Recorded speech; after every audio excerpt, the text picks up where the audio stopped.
young minds, welcome to Triple T Academy YouTube platform.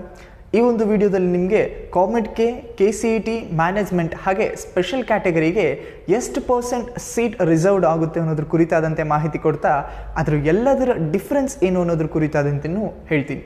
So ಮೊದಲನೇದಾಗಿ ಕಾಮೆಡ್ಗೆ ಹಾಗೆ KCET ನೋಡೋದಾದರೆ KCET ನಮ್ಮೆಲ್ರಿಗೂ ಗೊತ್ತು, ಕರ್ನಾಟಕ ಎಕ್ಸಾಮಿನೇಷನ್ಸ್ ಅಥಾರಿಟಿಯವರು ಕಂಡಕ್ಟ್ ಮಾಡ್ತಿರ್ತಕ್ಕಂಥ Karnataka common entrance test. So ಎಲ್ಲ ವಿದ್ಯಾರ್ಥಿಗಳು ಯಾರೆಲ್ಲ ಕರ್ನಾಟಕದಲ್ಲಿ ಓದಿರ್ತಾರೋ ಆ ಒಂದು ಕರ್ನಾಟಕದಲ್ಲಿ ಓದಿರ್ತಕ್ಕಂಥ ವಿದ್ಯಾರ್ಥಿಗಳು KCET ಎಕ್ಸಾಮ್ಸ್ನ ಪಡ್ಕೊಳ್ಳೋದಕ್ಕೆ ಅರ್ಹರಾಗಿರ್ತಾರೆ. So KCET completely based on government. So government ಅವರು ನಡೆಸೋವಂಥ ಒಂದು ಎಕ್ಸಾಮಿನೇಷನ್ಸ್. ಹಾಗೆ ಕಾಮೆಡ್ಗೆ ಅನ್ನೋದು ಸಹ ಸಿಮಿಲರ್ ಆಗಿ KCET ಥರನೇ ವರ್ಕ್ ಆಗುತ್ತೆ. ಆದರೆ ಡಿಫ್ರೆನ್ಸ್ ಏನು ಅಂದರೆ ಕಾಮೆಡ್ಗೆ ಅನ್ನೋದು ಒಂದಷ್ಟು ಕಾಲೇಜಸ್ ಗ್ರೂಪ್ನ ಮಾಡಿಕೊಂಡು ಎಸ್ಟಾಬ್ಲಿಷ್ ಮಾಡಿರ್ತಕ್ಕಂಥ ಒಂದು ಆರ್ಗನೈಸೇಷನ್ಸು KCET ಥರನೇ ವರ್ಕ್ ಆಗುತ್ತೆ.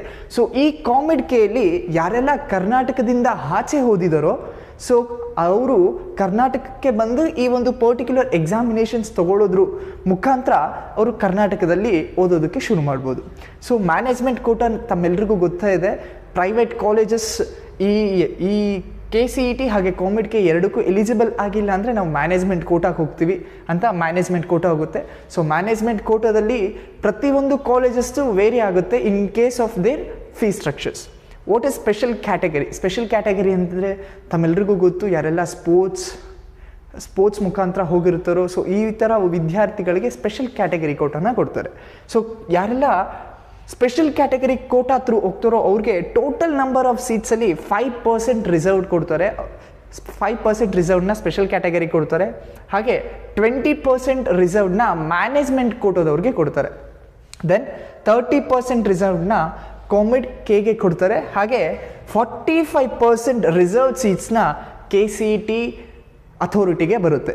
ಸೊ ಯಾರೆಲ್ಲ ಕಾಂಪಿಟೇಟಿವ್ ಎಕ್ಸಾಮ್ಸ್ಗೆ ಏಮ್ ಮಾಡ್ತಿರ್ತಾರೋ ಈ ಒಂದು ಸೀಟ್ ಅಲಾಟ್ಮೆಂಟನ್ನ ನಿಮ್ಮ ಮೈಂಡಲ್ಲಿ ಇಟ್ಕೊಂಡು ನೀವು ನಿಮ್ಮ ಕಾಂಪಿಟೇಟಿವ್ ಎಕ್ಸಾಮ್ಸ್ಗೆ ಓದೋದ್ರ ಮುಖಾಂತರ ಒಳ್ಳೆ ಸ್ಕೋರ್ ಮಾಡೋದ್ರ ಮುಖಾಂತರ ನೀವು ಕರ್ನಾಟಕ ಗೌರ್ಮೆಂಟ್ ಕೊಡ್ತಿರ್ತಕ್ಕಂಥ ಸೀಟ್ಗಳನ್ನ ನೀವು ಅಲೋಕೇಟ್ ಮಾಡ್ಬೋದು. ಸೊ ಮೇಜರ್ ಡಿಫ್ರೆನ್ಸ್ ನೋಡೋಕ್ಕೋದ್ರೆ ಕರ್ನಾಟಕ ಯಾರೆಲ್ಲ KCET ಮುಖಾಂತರ ಅಡ್ಮಿಷನ್ಸ್ ಪಡ್ಕೊತಾರೋ ಅವ್ರಿಗೆ ಲೆಸ್ ಫೀಸ್ ಇರುತ್ತೆ. ಕಾಮೆಡ್ಗೆ ಹೋಗ್ತಾರೋ ಅವ್ರಿಗೆ KCETಗಿನ್ನ ಸ್ವಲ್ಪ ಹೈಯರ್ ಫೀಸ್ ಇರುತ್ತೆ. ಆದರೆ ಎಲ್ಲ ಕಾಲೇಜವರು ಸೇರಿ ಒಂದು ಪರ್ಟಿಕ್ಯುಲರ್ ಫೈನಲೈಸ್ ಫೀಸ್ ಸ್ಟ್ರಕ್ಚರ್ ಮಾಡಿರ್ತಾರೆ. ಸೊ ಆ ಫೀಸ್ ಸ್ಟ್ರಕ್ಚರ್ನೇ ಫಾಲೋ ಮಾಡ್ತಾರೆ. ಬಟ್ ಮ್ಯಾನೇಜ್ಮೆಂಟಲ್ಲಿ ಕಾಲೇಜ್ ಟು ಕಾಲೇಜ್ ವೇರೀಸ್ ಆಗ್ತಾ ಹೋಗುತ್ತೆ. ಸೊ ಈ ಒಂದು ಸೀಟ್ ಅಲಾಟ್ಮೆಂಟ್ ಲಿಸ್ಟನ್ನು ಮೈಂಡಲ್ಲಿ ಇಟ್ಕೊಂಡು ನಿಮ್ಮ ಕಾಂಪಿಟೇಟಿವ್ ಎಕ್ಸಾಮ್ಸ್ಗೆ ತಯಾರಾಗಿ. Thank you. Have a nice day.